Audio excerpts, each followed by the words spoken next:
Okay, folks, let's do another combat, and in this case, one where two heroes, a human rogue who's all about speed and stealth, and a half-orc barbarian who's all about brawn, um, being uh, unalerted, right? Unalerted and unhidden.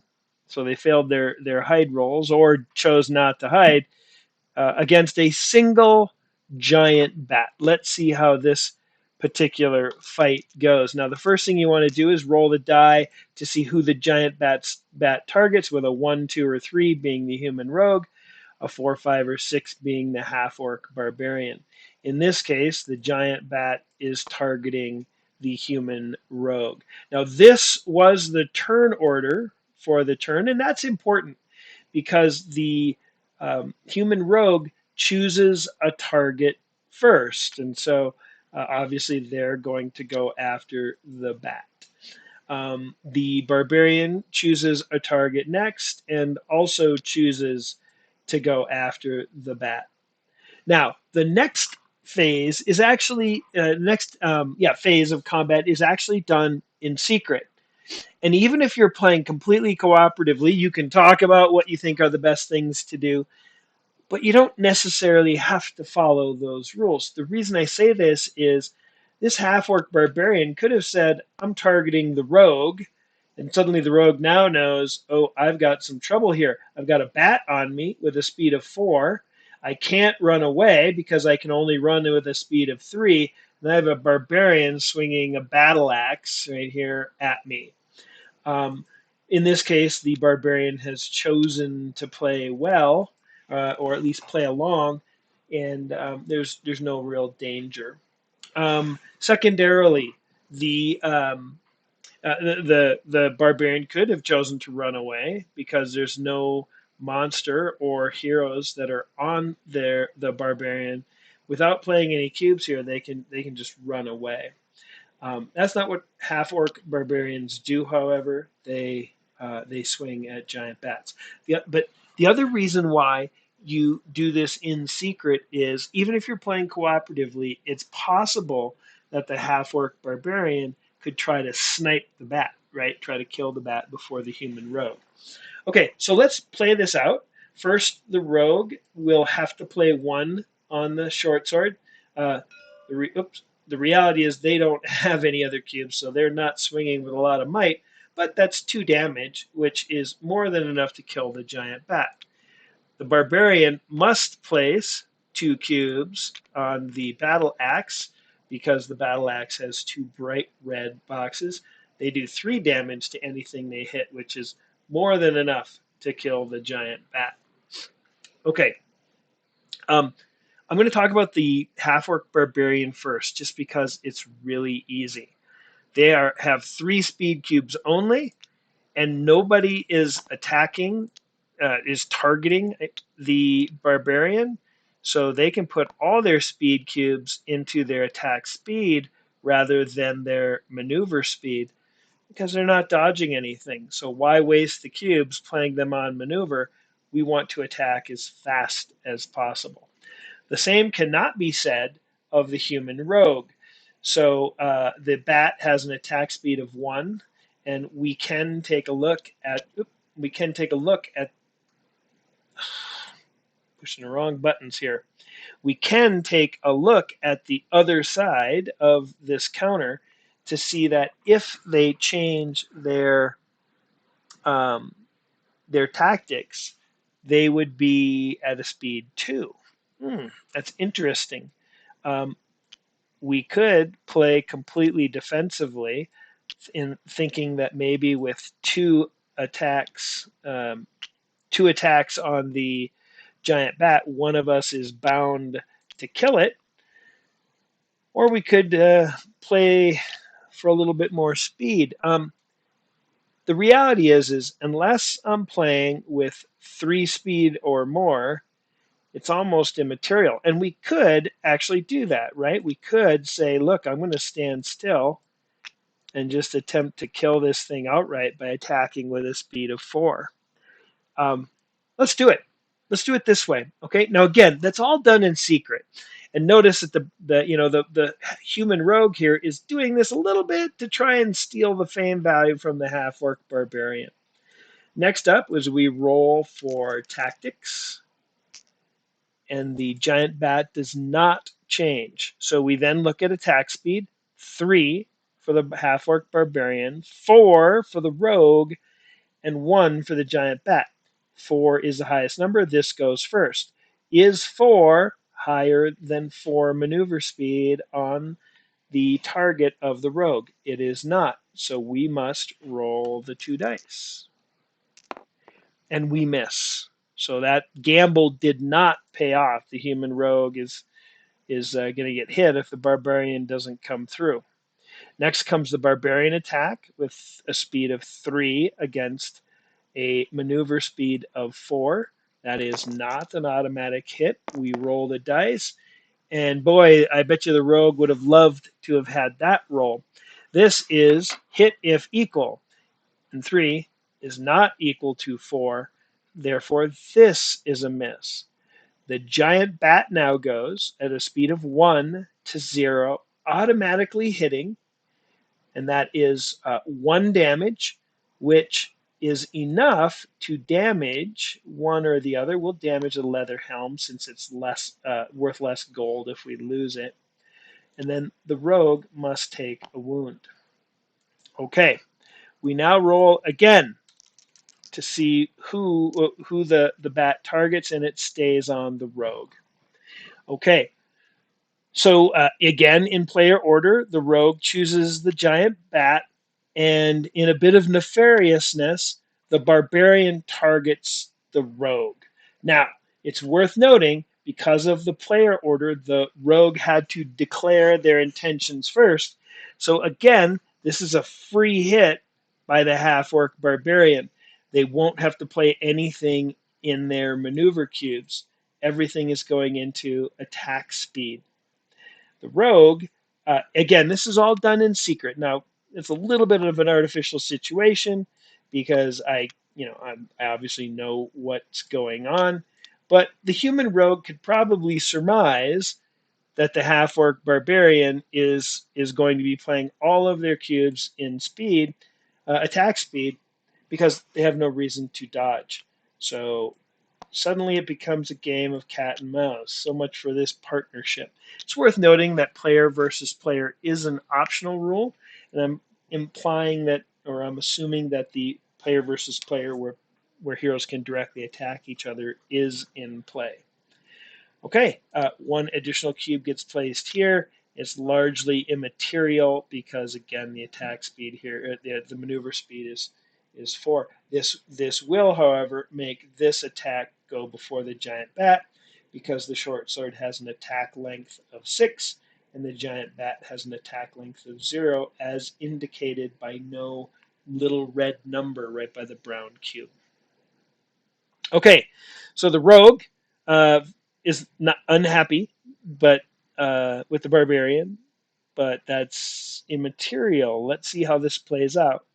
Does the giant bat change tactics? And they do not. Okay, in attack speed order, the half-orc barbarian has an attack speed of 3 to 1 to 1. The half-orc barbarian goes first. 3 against 3 maneuver speed is not an automatic hit. We roll the dice to see if it's a hit, and the half-orc's nefarious act goes unrewarded at this point. Okay, so the next attack, as we just discussed, is the rogue because of the attack speed on the short sword. So going against a giant bat, an attack speed of 1 versus a maneuver speed of 4. And that too is a miss. Okay, next up is the giant bat's attack. 1 versus 3, and that is also a miss. We're at the end of 1 round where nobody took any wounds and nobody died. We go back to the top. We determine who the giant bat is going to target, and again stays on the rogue. Now, this is highly unfortunate for the rogue because that means the barbarian could take another shot at them, and they probably want to get rid of this bat. But even more so, if this bat had targeted the barbarian, the rogue could just run out of the clearing. Okay, so um, humans are a spiteful bit, and so the rogue decides to target the half-orc barbarian because the half-orc barbarian could charge anyway and keep them from running out of the clearing. Okay, so the giant bat's going to get a free shot. The barbarian also decides to attack the rogue, so they're fighting each other, and there's just a bat randomly attacking one or the other. Now that there's an attack in play, right? This no longer makes sense. Now the half-orc barbarian has to decide how they're going to play things. And this is where, again, it's artificial because I'm playing both sides here. But the half-orc barbarian is going to try to rely on their iron helm and shield while they bash their way through this human rogue. The rogue is uh, it has decisions to make as well. They have a bat coming at them, but the fastest the bat could go is 3, or sorry, it's attack speed 2. So it probably makes sense for the rogue to play 3 cubes here. And here's why. If the rogue can avoid the giant bat and the barbarian's attacks for one more round, and they don't hit the half orc barbarian, combat ends in a round. So if everybody misses again, that's 2 rounds where nobody took a wound and nobody died. The battle's over. Okay, so we roll the dice to see what happens with the giant bat. It again does not change tactics. The half orc barbarian, attack speed 3 to 1 to 1, goes first. Again, must roll to hit, and in this case, does connect. This is bad news for the rogue. 3 damage, hitting armor, subtracts that shield, meaning, subtracts that sword symbol. So that means it's doing 2 damage, which is enough to destroy this leather helm. This is now out of the game. We'll just put it up there.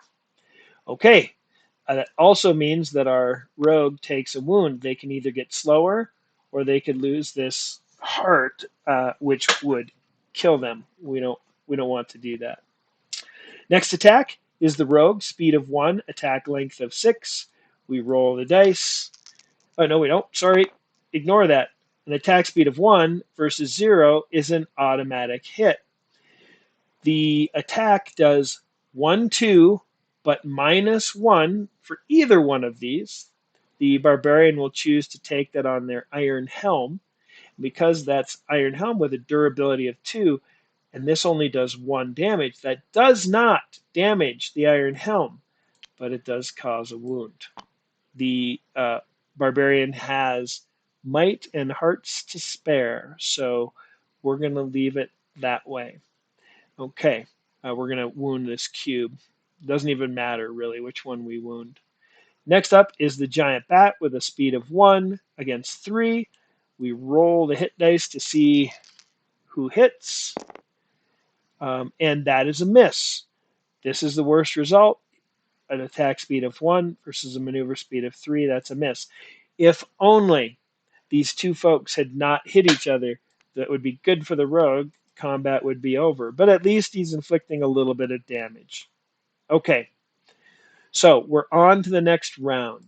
Now we roll the dice to see who the bat goes after, and the bat switches over to the barbarian. Now the shoe is on the other foot, the sword is in the other back, in Dragon's Down terms.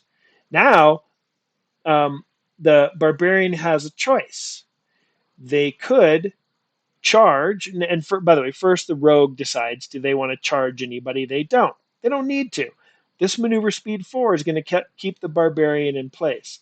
The barbarian could charge the rogue with a speed of 1, 2, 3, and then the rogue, in order to evade, would have to play 4 cubes. They only have 3. Now, the special advantage of the rogue is that sometimes they can run away when they play an equal number of cubes. But now the rogue is thinking, well, I have an opportunity. We could do 2 wounds to the barbarian, and that could really impact their ability to fight. Let's leave it as is. I'm sticking around. The rogue says, I'm targeting the half-orc barbarian. The barbarian says, I want to get rid of this bat because I know I can take out this rogue after the fight's over. So now you have kind of a triumvirate here, right? You have the rogue going after the barbarian, who's going after the bat, who's going after the barbarian. Okay, time to place cubes, again done in secret. The barbarian says, look, I'm not fast enough to hit that thing anyway, so I'm going to maneuver completely.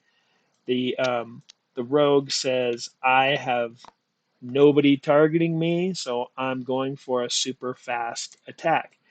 Does the bat flip over? It does not. This is a very, very predictable bat.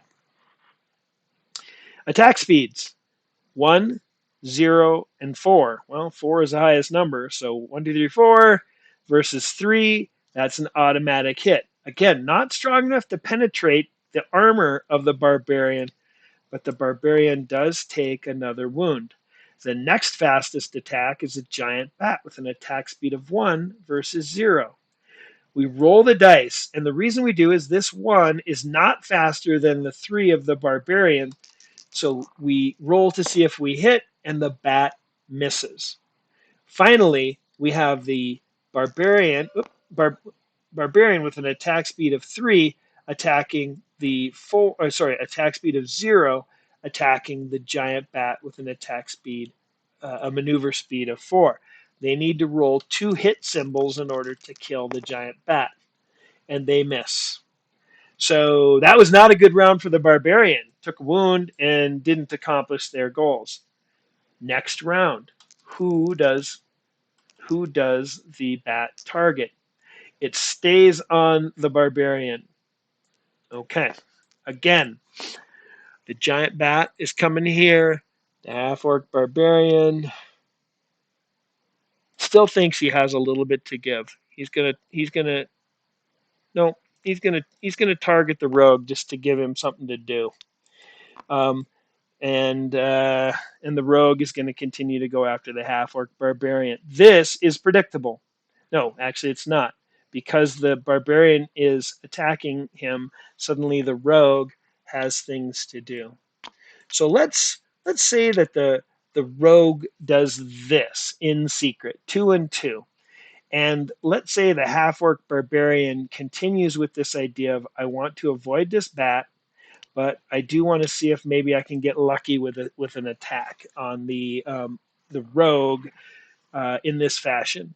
And the reason they would do this is 2 cubes is still faster than this 2, this 1, so it doesn't matter. And maybe, just maybe, the rogue in secret is playing 4 attack cubes, thinking that I'm going to be totally trying to maneuver, and therefore this 1 cube with 0 down below would be an automatic hit. Again, done in hiding. Okay, giant bat. Does the giant bat flip? Giant bat does not flip. We reveal, and we see that the fastest attack is the human rogue with a speed of 2. Compare that to the maneuver speed of the target for the rogue of 2, and we roll these 2 dice to see if they hit. And of course we do. The barbarian wounds a heart. Now you'll note that it does. We still have hearts. That's one of the great things about a half orc, right? We still have plenty of hearts here. Sooner or later, we might have to start wounding some of these cubes, and then it's going to get real ugly real fast. The next attack is a 1 and a 1. An attack length of 8 beats 0. So the barbarian goes next and hits. And they hit with a damage of 3 versus this armor, which has a durability of 1, but it is armor, so it reduces the battle axe damage from 3 to 2, but it does destroy the